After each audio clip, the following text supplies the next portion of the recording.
Ladies and gentlemen, today on the program, the beginning, perhaps, of an evolution. What tends to happen with projects like this that are begun with 2 feet and very little planning is that they evolve over time. I've now done 12 episodes of the John Huff podcast, and I'm going to call those first 12 experiments. Actually, we're going to call the first 13 experiments. When I began this, I had no idea whether I could even do it. I didn't know how to record a podcast. I didn't know how to make one sound half decent. I didn't know how to put it online or how to get anybody to listen to it. Needless to say, I had only a vague idea of what I wanted the show to be. But, as Philip McKernan would say, in the absence of clarity, take action. So I took action, started recording, started trying to figure it out, and here we are.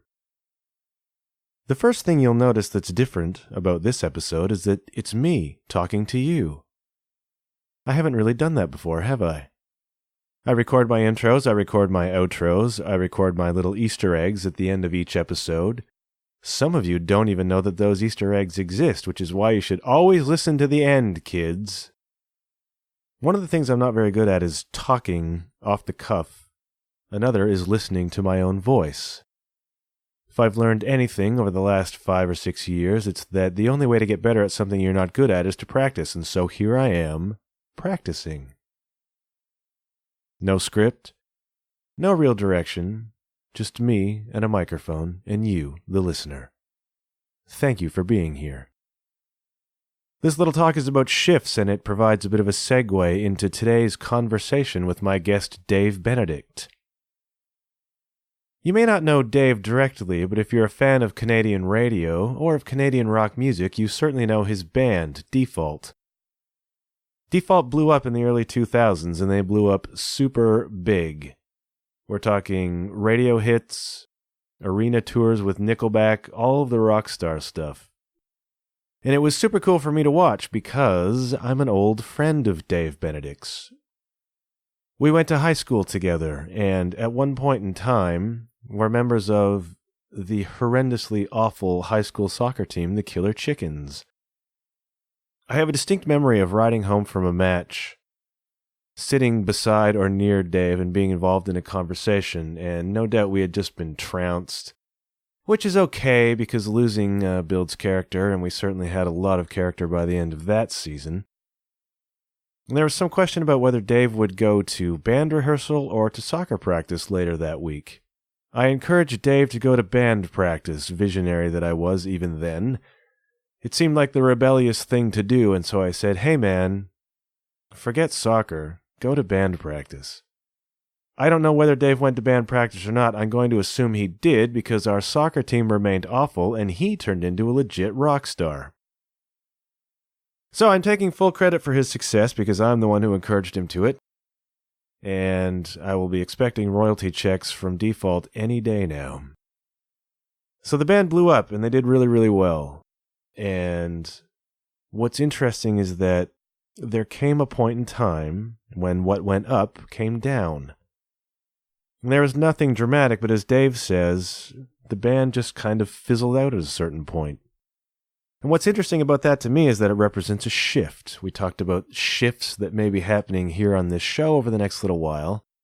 Dave went through a massive life shift. He was for 10, 12 years a touring rock musician with all the trappings of rock stardom and attention and what would seem on the outside to be this exotic life of touring around in a bus and meeting his heroes and playing big shows and doing the whole thing, and then suddenly it was gone.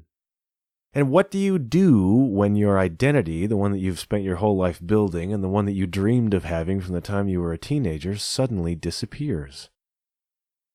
Some people lose it when that happens. Some people go off the rails, some people get depressed, some people get into substances. Dave Benedict was a little more level than that. He went back to school. He became a graphic designer, a videographer, a photographer, and he started his own business. Because Dave's a responsible guy, and he's a family man, and that's what you do. So he did that, and he's been doing that for a while now, and then, as luck would have it, as destiny would have it, as the universe would have it, he recently returned to music as bass player for the somewhat supergroup Bonds of Mara. So all of this adds up to me to be a really great story and a really instructive one about rolling with things, about seeing the positives, about taking it as it comes, and about making the best of your situation. Dave was always a super nice guy. He remains a very humble guy despite his accomplishments, and when you listen to this conversation, you will be blown away, as I am always blown away by the opportunities that music presents to people. So anyways, it was wonderful to talk to Dave. It was cool to hear his story and get the background on what happened and what's happening now. The sky remains the limit for him and for all of us, if you take that step towards your dreams. Sometimes that step is jumping on a bus and touring arenas. Sometimes that step is listening to your own voice and talking off the cuff. Hey kids, it's the John Huff Podcast. The times they are a-changin', and let's see what happens, shall we? Roll intro!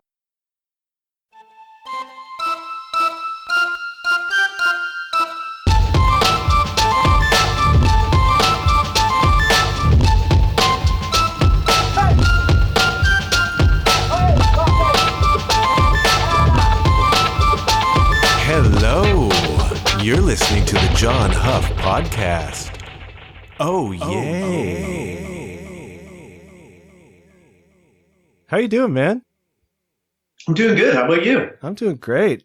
I haven't talked to you in a long, long time. Been a while. Like 25 years, probably.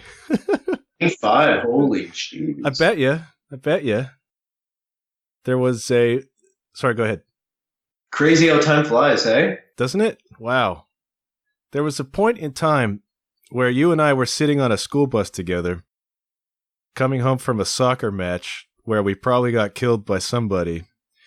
And between then and now, you became a legit rock star, and I became a person who interviews legit rock stars. So, two different trajectories.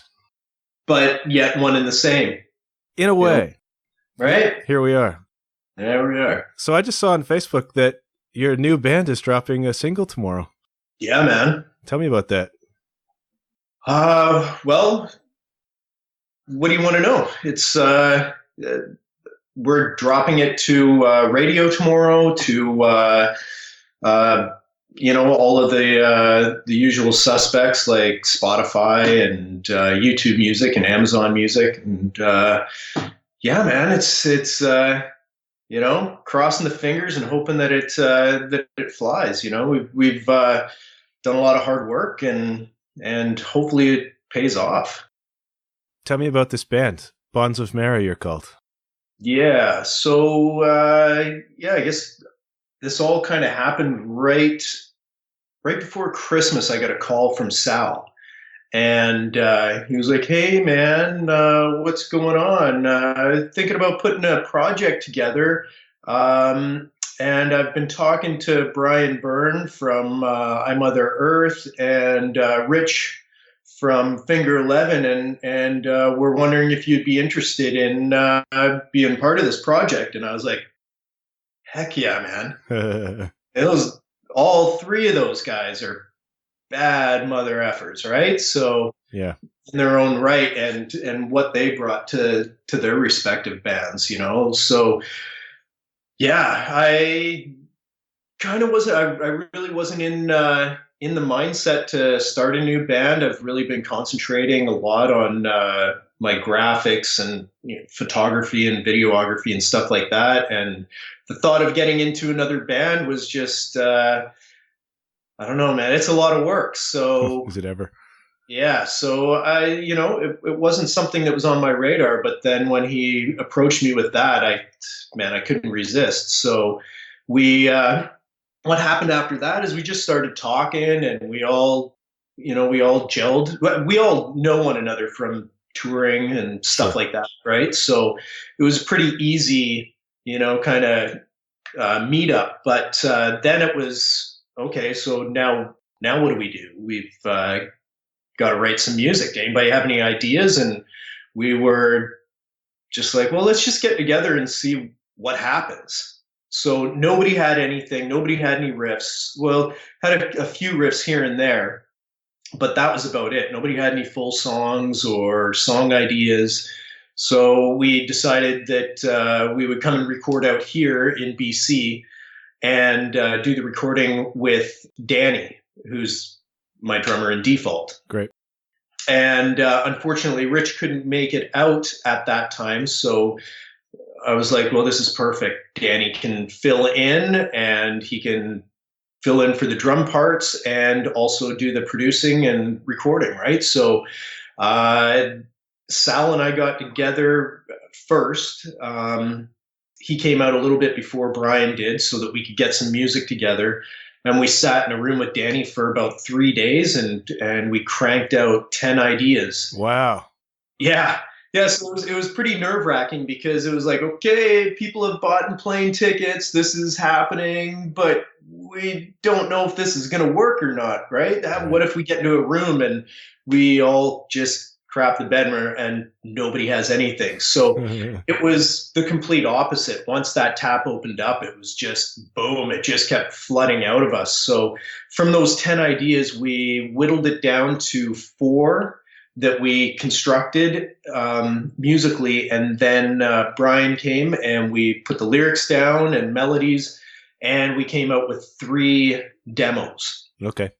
And then from there, we sent it out to a bunch of people, and we got some interest from a handful of people, and we ended up going with a guy named Steve Nightingale for a manager with Artist HQ.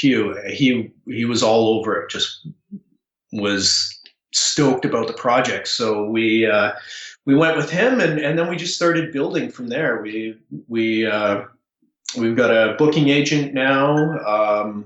We're with TKO and a guy named Andrew Goodfriend. So yeah, it's just building now, right? And then the single gets released tomorrow, and just hopefully it just keeps going up and up from there. Awesome. Where do you see this going? Could this turn into another like full-time touring thing, or are you able to do that at this point?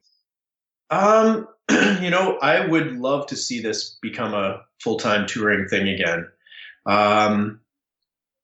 It's what I love to do. Yeah. I love being out there. I love being on the stage, and I love making music with these guys. It's just, to me, it's cool and it's different. And when we got together, we just wanted to write music that we loved, right? That we dug, sure. That we weren't chasing after anything, right? Because, right now, the music scene I'm not a huge fan of what's out there right now. It's, there's some good stuff, of course, for sure. But I wanted to shake it up a little bit and go back to kind of our roots and the bands that we dug, right? We all came from bands that were established in a way before, like we were all the last guys to join our bands. Oh, really? I didn't know that. Yeah, I was the last guy to join Default. I joined the band about 9 months after they had gotten together and recorded the demos with Chad. So even that first album, I was only on 3 of the tracks. Okay. And luckily they all were singles. And, so the majority of people don't really know that I wasn't in it right from the very beginning. But yeah, so, the sound had already been kind of established. They did the building blocks before I was there. Same with Rich, right? Rich was the second drummer in Finger 11. Sure. Brian was the second singer in I Mother Earth. And My Darkest Days had been around for probably, I'm not going to get my facts straight here, but they've been around for years before Sal joined the team. So this is something that we've all built together from the ground up, right? So it's distinctively our sound and our vision. From what I've heard, it's pretty heavy. It is, man. We wanted to go heavy. We wanted to, like I said, shake things up a little bit, right? We wanted it to be, when we went into it, we were like, okay, who do we really dig? And both Sal and I are huge Chili Peppers fans. Okay.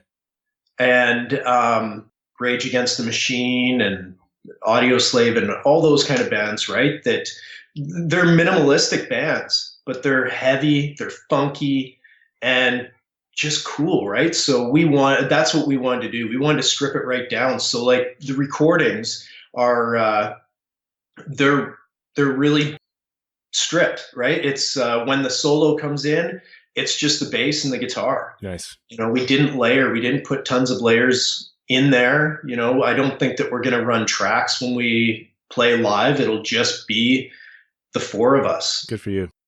Yeah. So it's, with Default, that's how we started. We started, and it was, for years, it was just the four of us. And then eventually it gradually and it kind of happened with every band at that point in time where, you go in and you would record your album.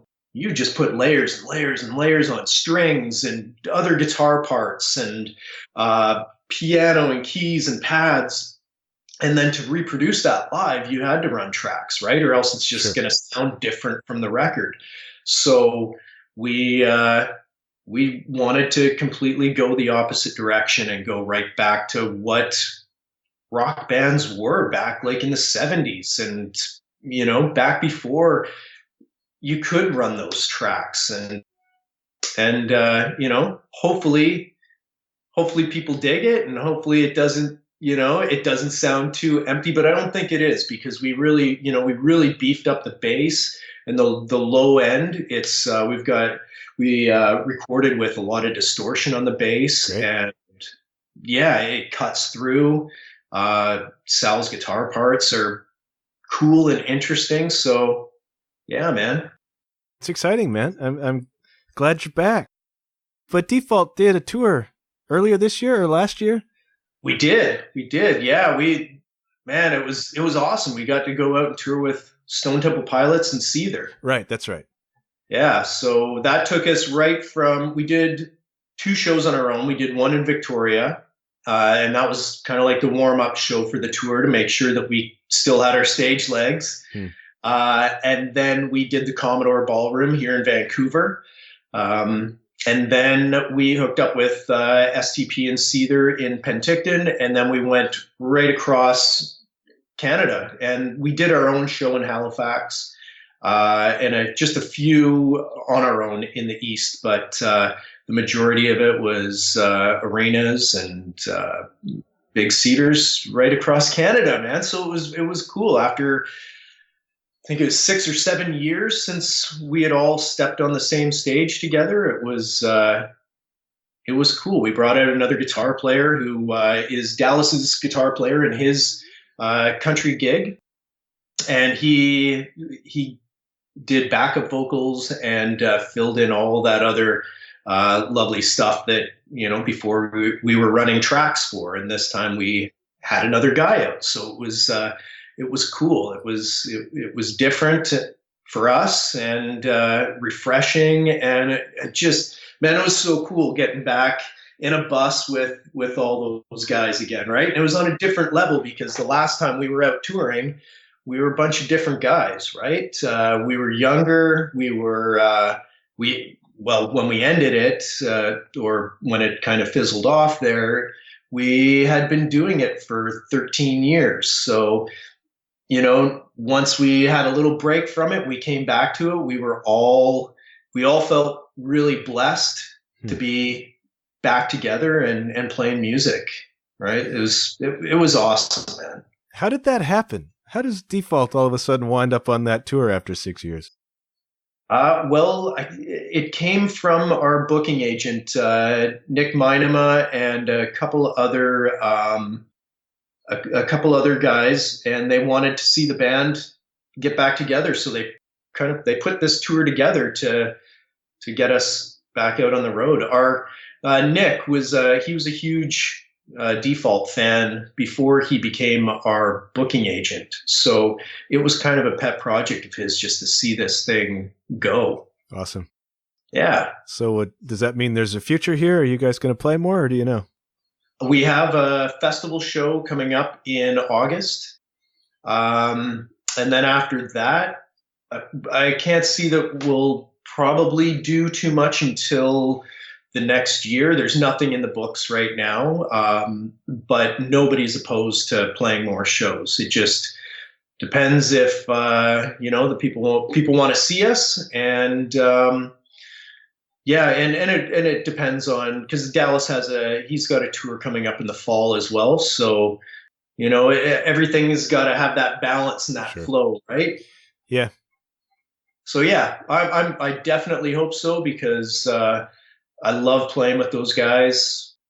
They're my brothers, and I'm proud of what we accomplished and what we did together as a band. So man, I really hope that I hope we get a chance to do it again. All right. Well, let's talk a little bit about that. So what happened? We left high school. Then what happened? I moved out west with, I followed a girl. Good for you. And I lived in Kelowna for about 5 years. And I got into a band there, and we kind of did the circuit there until we outgrew it, I guess. And then we wanted to move to Vancouver to see if we could, up our game. And we did. We moved. We got management who was, at the time, they managed Nickelback, and they managed a band called Jar, and also a band called Noise Therapy.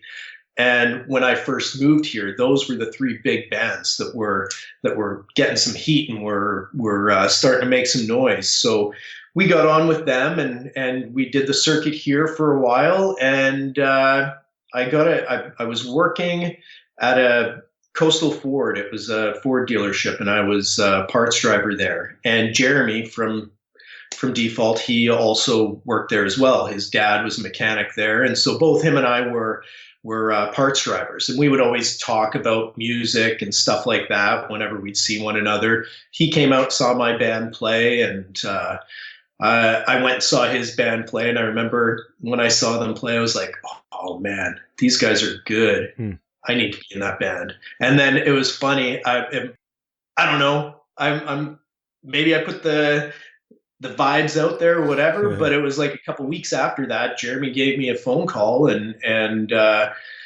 asked me if I was interested in joining the band. So I said no, because I was happy with the band that I was in. I had moved from Kelowna to here, and it really, we just finished recording a record, and I really wanted to see it go. But then I sat back and did some evaluating, and said, you know what, let me come and jam with you guys and see if we gel first. And I did, and we gelled.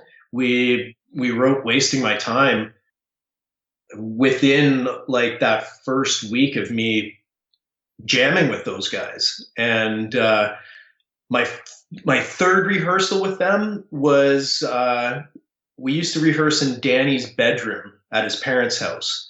It was converted. It was a garage, and it was converted into a bedroom, and that's where we used to jam. Was in there.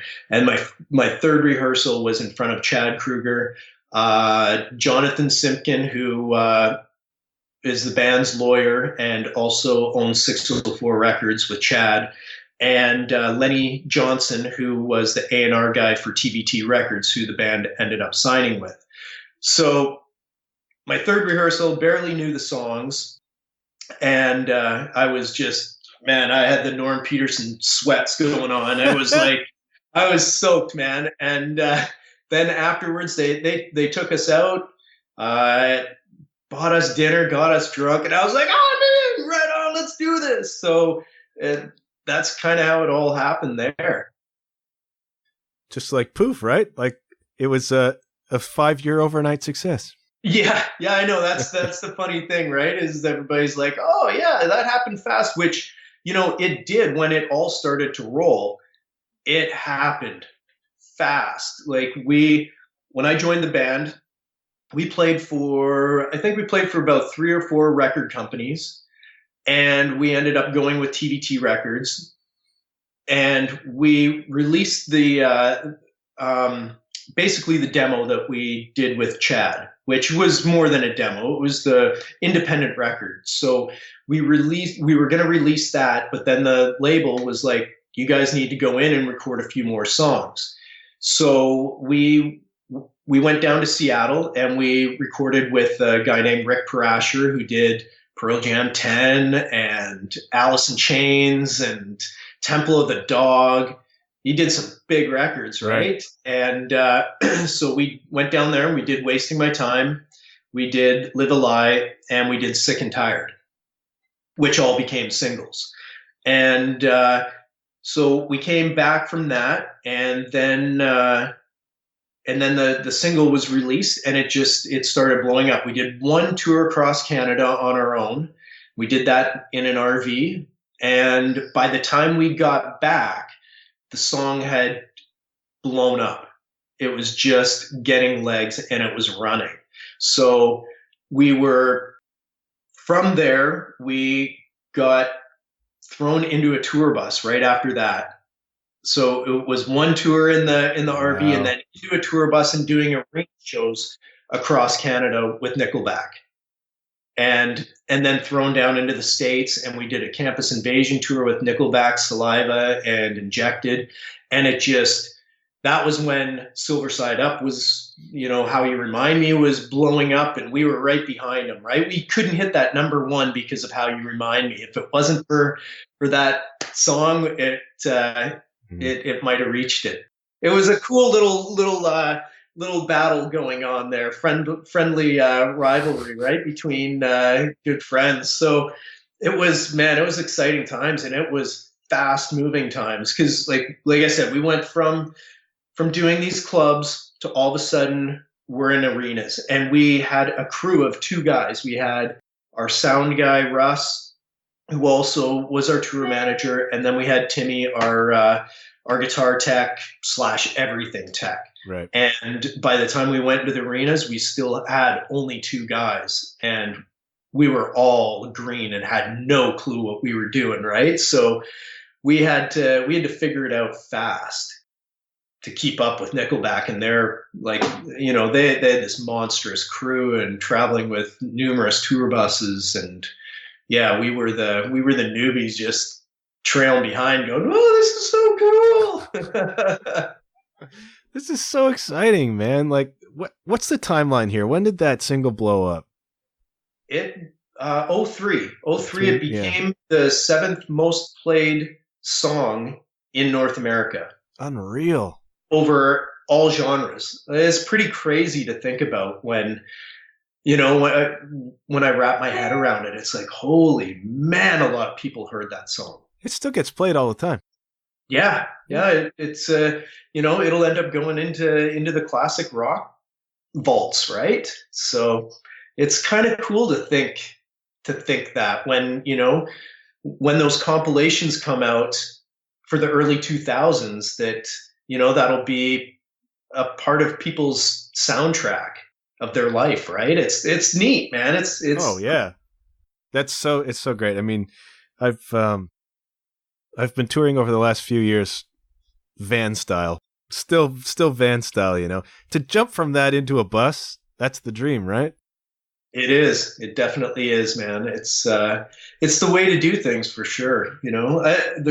There's something to be said about the van tours, because we did those as well, right? Like even after the bus, we would fly into Ontario and do a small run around there, which it just didn't make sense to get a bus to do like a week run of shows, right? That's just pissing your money away and just dumb business. So, we've done that, and it's nice when you can actually kind of take in what you're doing, right? And you get to look out the window and see your country and be a real road traveler, rather than just sleeping in your bunk and not seeing the countryside, right? Because that's the one thing. So many people are like, "Oh man, you must have seen so much," and I'm like, I don't remember.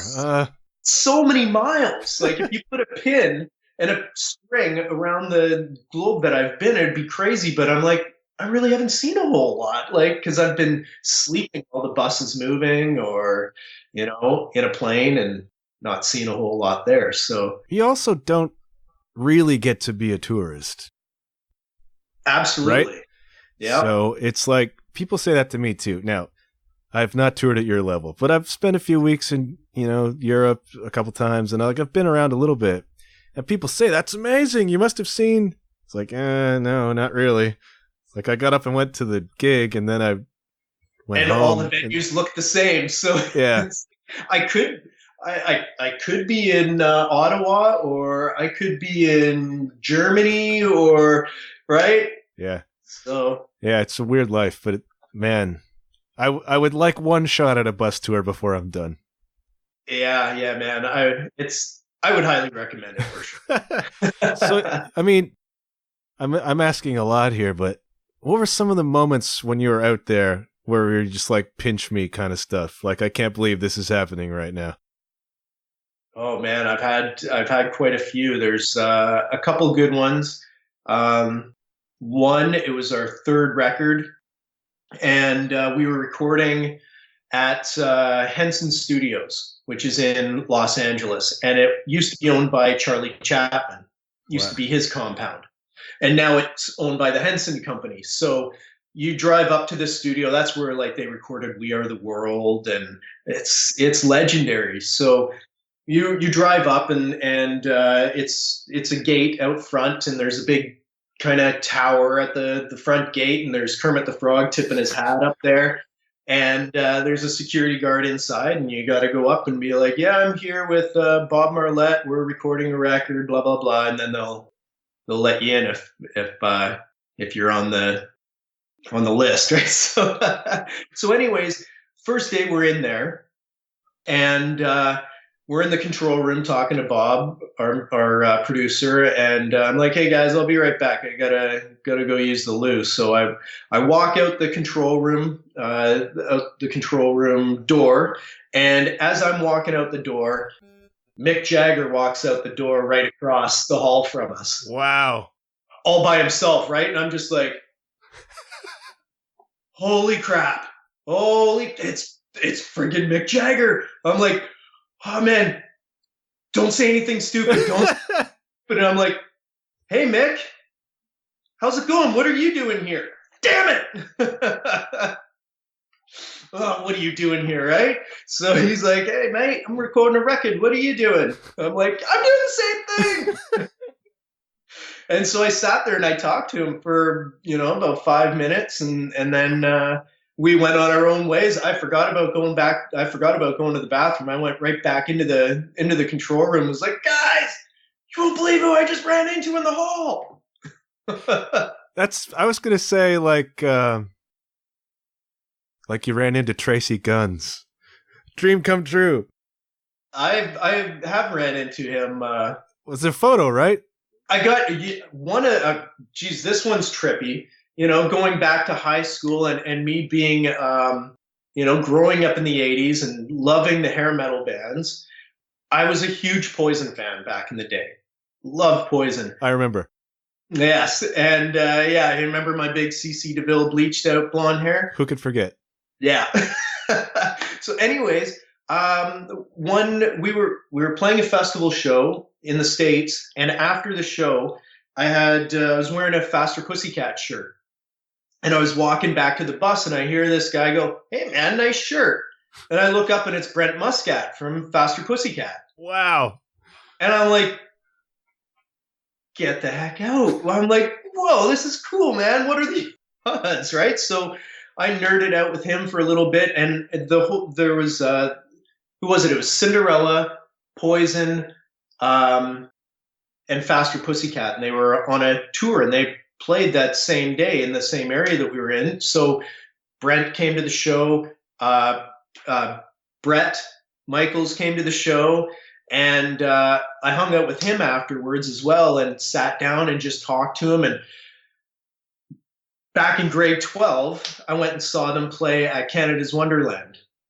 Sure. And after the show, I tried sneaking backstage as a stupid little high school kid, right? And I got busted twice for trying to sneak backstage. And the second time, they told me that they were going to arrest me and throw me in jail if I tried it again. So I wised up after that. But when me and my buddy tried to get back there, we jumped underneath this van because we saw a bunch of people coming towards us. So we got spooked, jumped under this van. And they came to the van, got in the van, got back out and shined flashlights. They saw us. So that's how they caught us, right? Get out of here, kids. So I told Brett this story. And then about a week later, my cousin phones me up and he's like, Dave, you gotta turn on Much Music. Bret Michaels is on there. He's talking about you right now. And he was telling the whole story about me trying to sneak backstage. That's trippy as hell, man. It was, man. It was like, oh, this is crazy. That's amazing. I've had a brush with Cinderella. I've had two brushes with Cinderella. I interviewed Tom Kiefer for my music blog 4 or 5 years ago. Very cool. Which is a surreal moment for me. Dude, he is such a wealth of talent, that guy, man. Oh, man. Like, people don't appreciate this music, and it drives me crazy, right? Yeah, I hear you. And so I had like half an hour with Tom Kiefer, which was so bizarre. And it was just on the phone. But still, I'm talking to Tom Kiefer about all the stuff. It's like, whoa, that's bizarre. And then, I don't know, 6 or 7 months after that, I was contacted by like a PR guy, a publicist guy. He's like, hey, I'm representing Jeff LaBar. Do you want to interview Jeff LaBar? Because he had a solo record coming out. I'm like, yeah, I want to interview Jeff LaBar. Are you kidding me? Cinderella, for crying out loud. And so I spent like 40 minutes on the phone with Jeff LaBar, who was the nicest dude. And he was so open. He's like, yeah, I screwed it up. Drugs, alcohol, divorces. And I was like, what was it like on the road, on the bus, with Tom Kiefer or whatever? And he's like, Tom would always just sit in the back of the bus and write. He didn't do any of the rock star stuff. He just sat in the back of the bus and wrote the whole damn time, It's like, that makes sense when you think about it, right? Yeah. Amazing. So I haven't sat down with those dudes like you have with Poison and whatever. But that's so great. I just remember you being a big LA Guns fan. Yeah. Still am. I still dig that band. Yeah, man. And I also remember an incident, which I think you were involved in, where I was walking down in the lower halls of the OSCVI and suddenly heard Warrant's Cherry Pie blasting from the auditorium. You're laughing. Was that you? I think you were there, man. I don't know. It could have been. I've got my own cherry pie story from high school I'll tell you about. Continue with this one. Well, that's almost the end of it. But somebody had got their hands on the sound system in the auditorium, which was loud. And it was during classes, and it was just full on cherry pie. It was like, might have been Chris Williams, might have been Scott. It might have been those dudes. Sorry, mine wasn't a cherry pie. It was Unskinny Bob. Well, that works too. Yes, and I think I was in home ec class, and we were right underneath the music room, and somebody was playing Unskinny Bop on the trombone. So, and it was summertime, so the windows were open, and we're writing our exams, and all I hear is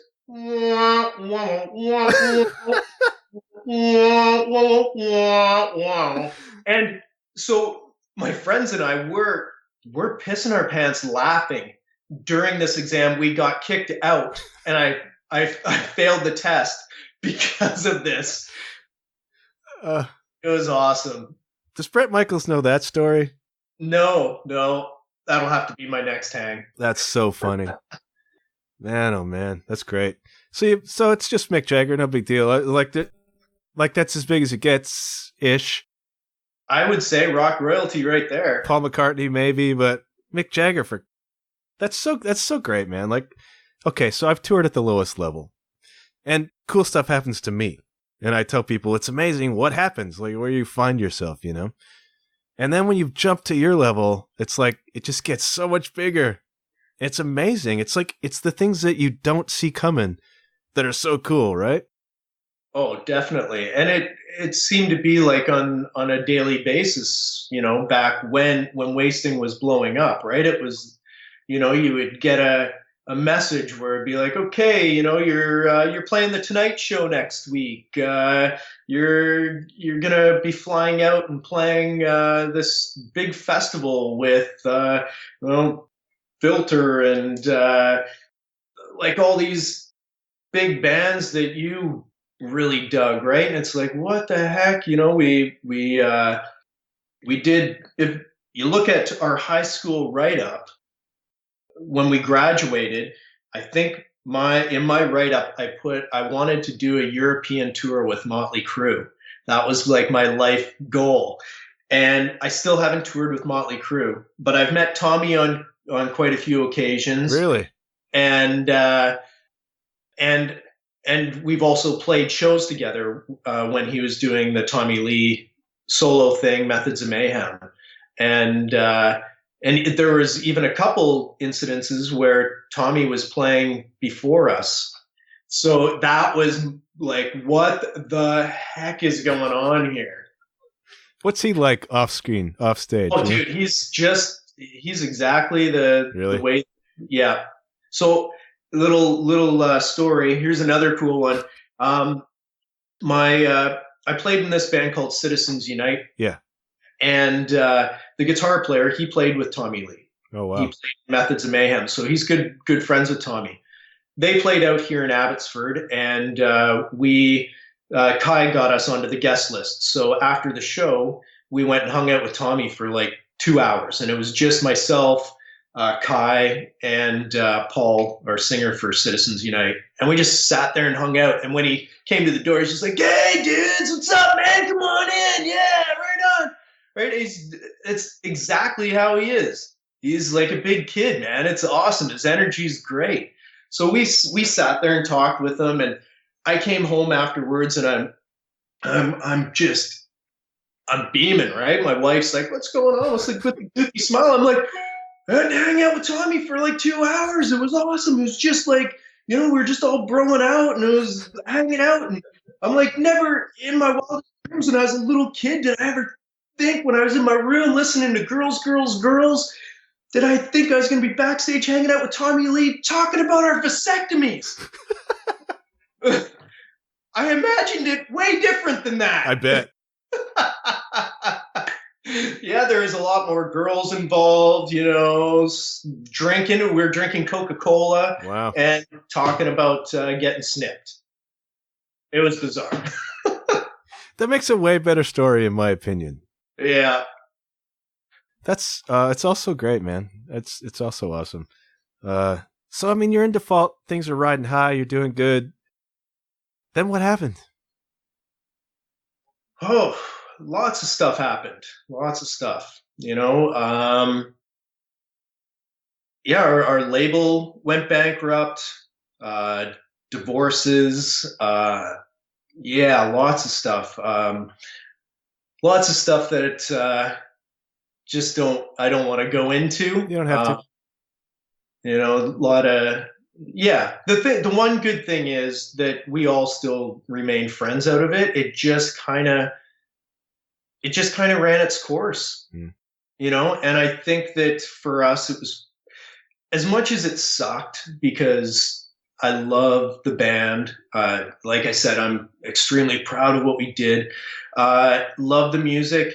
It just, like everything, you know, it all has its shelf life, right? And it was probably good for us to go away for a little bit, you know, and made us thankful for when we came back, and you know, really made us feel blessed. Yeah. And a reminder. So yeah. So at what point did you recognize that this might be beginning to fade out? And what were you thinking at that point? What's the feeling?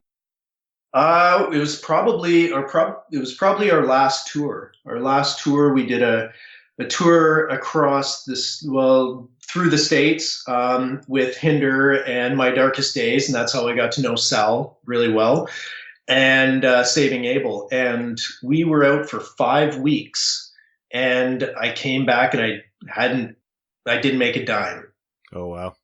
Yeah. So the tour paid for itself. We didn't go into the red, but 5 weeks is a long time to be away from your family and not make any money, right? Especially after everything that we had done. So it was kind of a little defeating.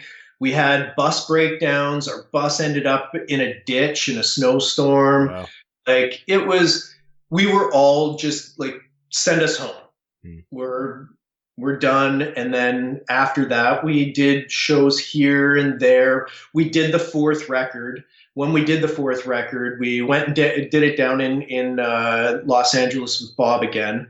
And we came home, and we were home for about 3 months, I think it was, and the label went bankrupt.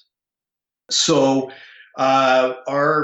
we were part of TBT's assets, so it all got seized by a bank. And then we had to fight to get that record back for 5 years. Oh, wow. In 5 years, it really slows down your momentum. Sure it does. Right? So by the time we got it back, the Orchard had bought out TBT's assets, and then EMI licensed that record through the Orchard, and we released that. We did a tour with 3 Days Grace across Canada, and then it just kind of fizzled. It just everybody kind of went home and went their own ways, and then Dallas started recording some country stuff, and things blew up for him, and here we are, right? So what were you thinking at that point in time? Was that a difficult period? Was it a relief for you?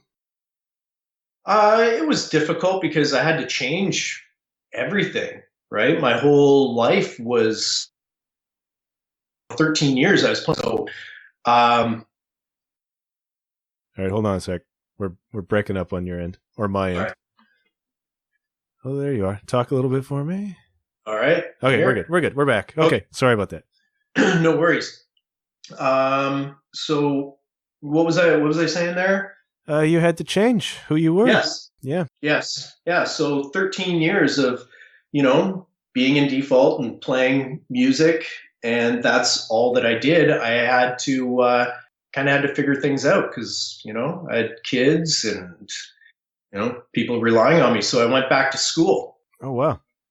I went to school for graphic design, which was a real mind bender for me too, because like I said, I was just doing music for 13 years, and now I've kind of got to figure things out and start to make money and think of different ways to make money. So I had no resume.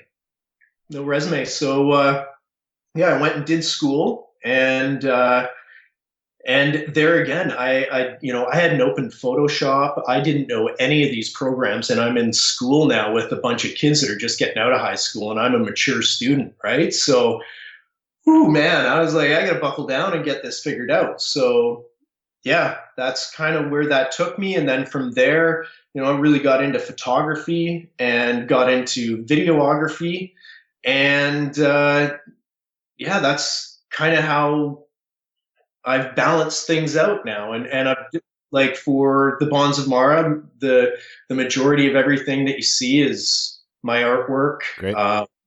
The t-shirt designs. I just finished doing a lyric video for the band. So yeah, and then through all my contacts that I've made throughout the years, that's kind of what I've been doing out here. So I've been shooting some music videos.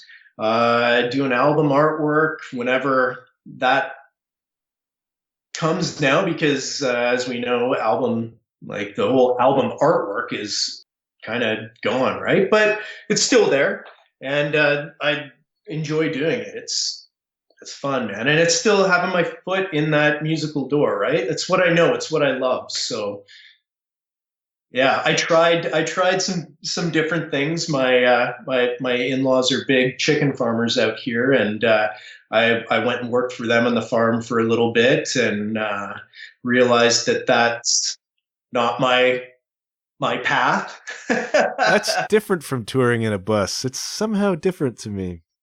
It is, but it's not that far from what I grew up with, right? I don't know if you recall, but my dad, he just sold it a couple of years ago, but he had a farm out in Rockford. Okay. So I was a farm boy growing up. So it was, it's not something that I wasn't used to. I'm used to pulling up my sleeves and get my hands dirty, and not to say I like it, but I can do it.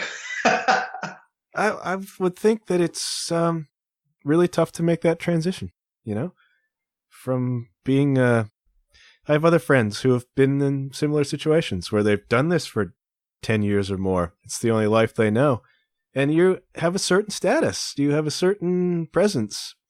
Then all of a sudden that's gone. Mentally, that's got to be difficult. I'm not going to lie, it was, because that was, it was just a big, huge part of me and who I am. And, it felt like a bit of my identity was taken away. Oh, yeah. I also, I worked another job too. I worked for BC Hydro out here in Vancouver, and that was a corporate job. That was the first job I had after being on tour.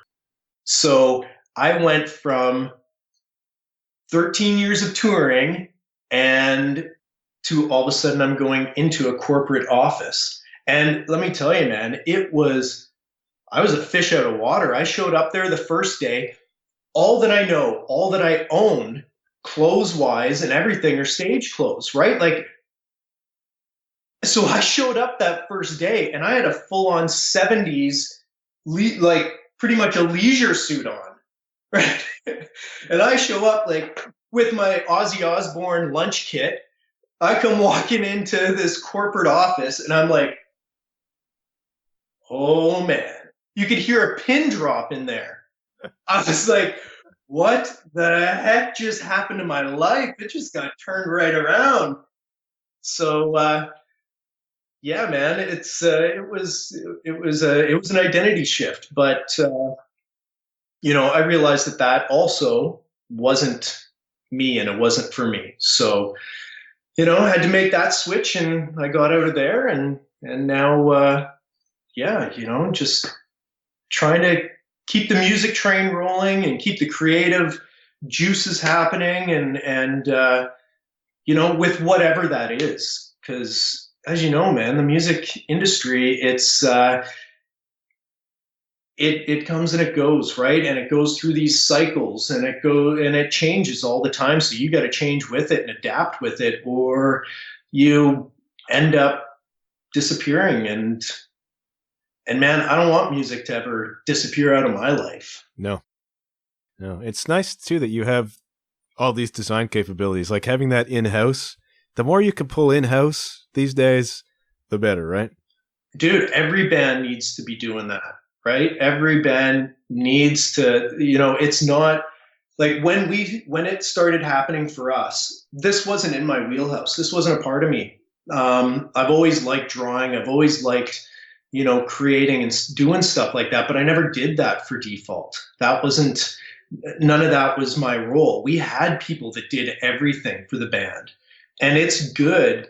And it's a good practice for any band to have that control and to be able to have that ownership on what they're doing, right? Instead of relying on other people to do it, to be able to focus your full vision on it. It's good to have, other people to guide you and to steer you in those directions, because there's professionals, there's, people are good at their skill sets, right?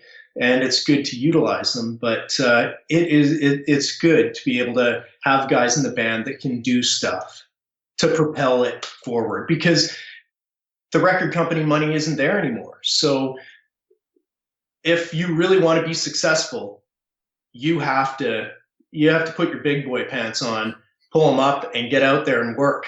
Yeah. It's, I mean, you guys, when that was happening, was kind of the end of the record label era, right? You just caught it. We did. Yeah. We did. We're lucky. We had one of the last old school record deals before the whole 360 deals came in. Yeah, it was different. And it was right at that cusp, right as record sales started to go down. Yeah. Right. So I have upstairs, I keep it on my shelf because it makes me laugh every time I look at it. But I received an award from Napster. Did you? I did, for the most, what was it for? It's for the most, I can't remember what it was for now, but it's just like, hey man, sorry about ruining your industry. And here's a nice glass cat for you. Lars Ulrich would not approve of this. No. That's a weird thing, man. You guys won a Juno as well, right? We did, yeah. How about that? You got that somewhere? I do. It's right beside the glass cat.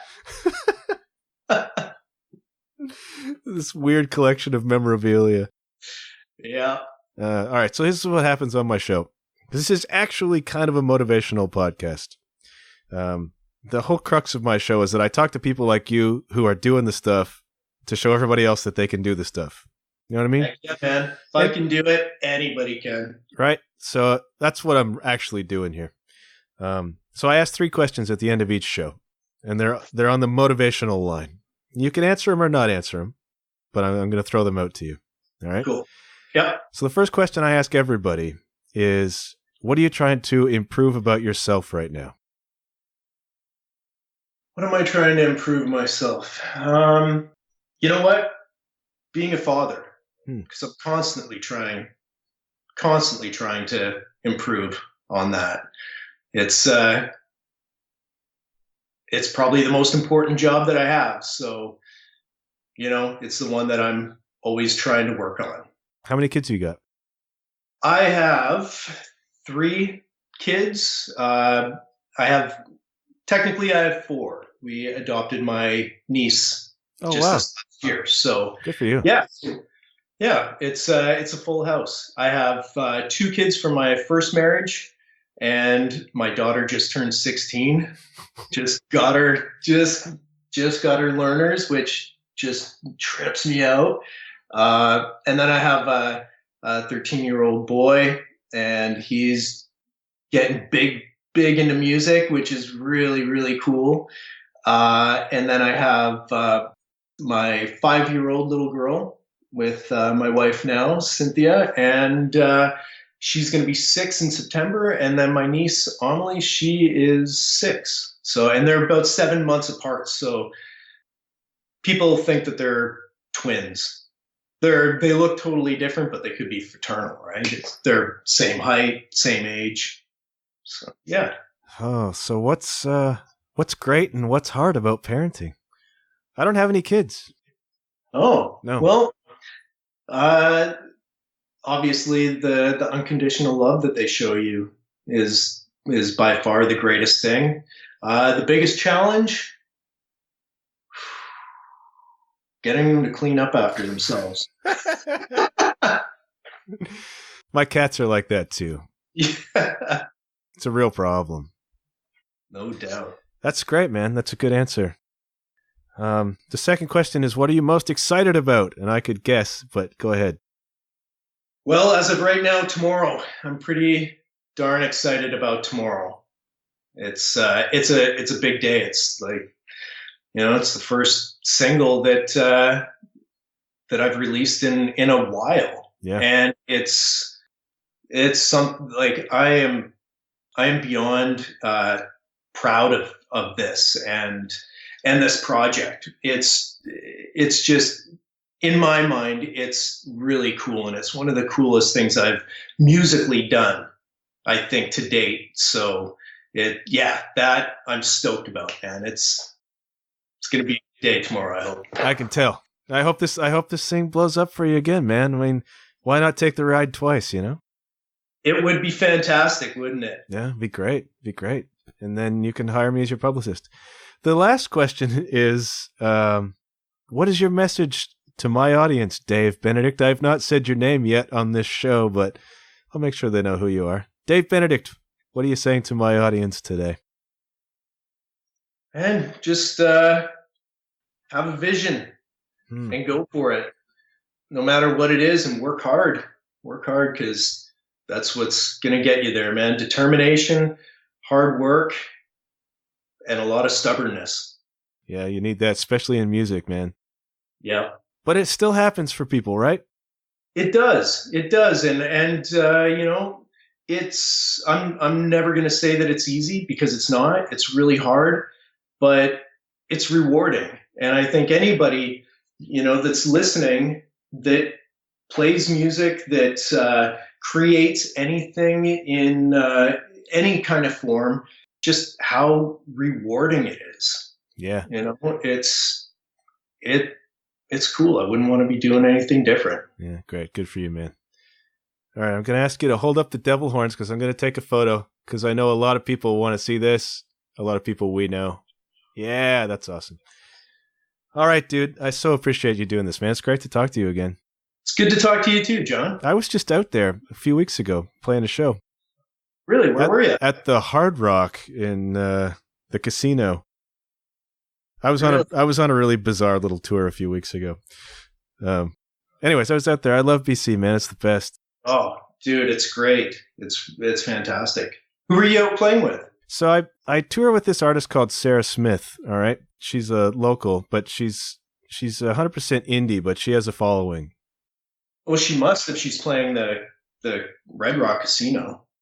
It was a weird TV thing. I can't even really describe it on air, but I've been lucky over the past couple of years to go to Europe twice with her, and across Canada and down into the States, and played some cool festivals and some weird club shows, and you know, it's been great. But I've been able to go out to BC a couple times and play, which was a treat. Oh, it is, man. It is. It's stunning out here. I just did a 4-day drive. I'm shooting video for Lamborghini. Oh wow! I got to follow 8 Lamborghinis just this last weekend, all through the mountains. Wow! Oh man, it's incredible. Just the scenery that we saw, right? Like, it's amazing, absolutely amazing. If anybody in Canada has not been to British Columbia, anybody in the world, really, it's fantastic out here. It is just stunning. It's unbelievable. We drove through the mountains, and we were somehow wound up in this like 1986 Dodge Caravan thing. I don't know how this happened. I'm driving, we're coming down the mountains, which is a little scary because the brakes were like, we could smell them, right? And you've got a trailer just pushing you down the hill behind you too. Yeah. It's like, and you're in a van that old, you're never 100% sure things are going to hold up okay, you know? So you know you're alive, but the scenery out there is just unreal. I love it. It's great. It is. Why am I living here? I ask every winter, I'm like, why am I here? It doesn't make sense. Oh man. Yeah. There's a reason why I haven't come back. I love Ontario. Don't get me wrong. And I'm coming in July, and I'm going to be there for 2 weeks. I'm going to be staying in Collingwood, and I'm really looking forward to it, man, because I love that area too. It's beautiful. Sure. It really is. Yeah. But for 7 months out of the year, it's awful. I am not going to fight you on that, my friend. Right. Oh, dude, I don't miss the winters at all. People here, you know, they're like, "Oh, how do you deal with the rain?" Like, I don't have to shovel the rain. Right? Yeah. I hear you. All right, man, I'm going to let you go get on with your day, but thanks so much for doing this. My pleasure, man. Thanks for having me on. And best of luck with all the stuff. Is the band playing in Ontario this summer? Did I see that? Yeah, we're playing. We're playing in Peterborough on, what day is it here? I'll tell you, Peterborough, I believe, is on the 24th at the Red Dog. Nice. And then the 25th, we're playing at Lee's Palace. And we're going to have our buddies, the Vitos, on there. And then on the 27th, we're playing WT Fest in Brantford.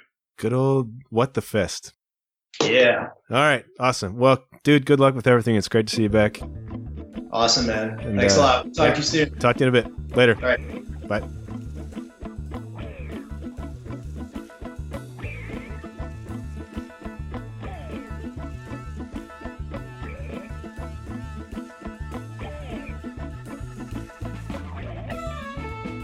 Thank you once again, gentle listener, for taking in today's show. Thank you as well to Dave Benedict for coming on and giving us so many great and inspiring stories. If you want to know more about Dave and the rest of my guests, go to www.john-huff.com. That's JOHN-HUFF.com.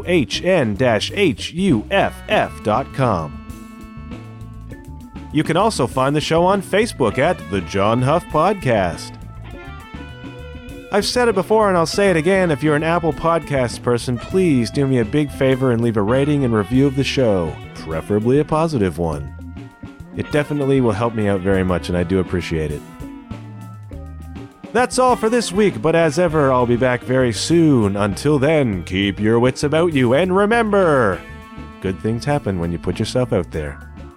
Bye for now.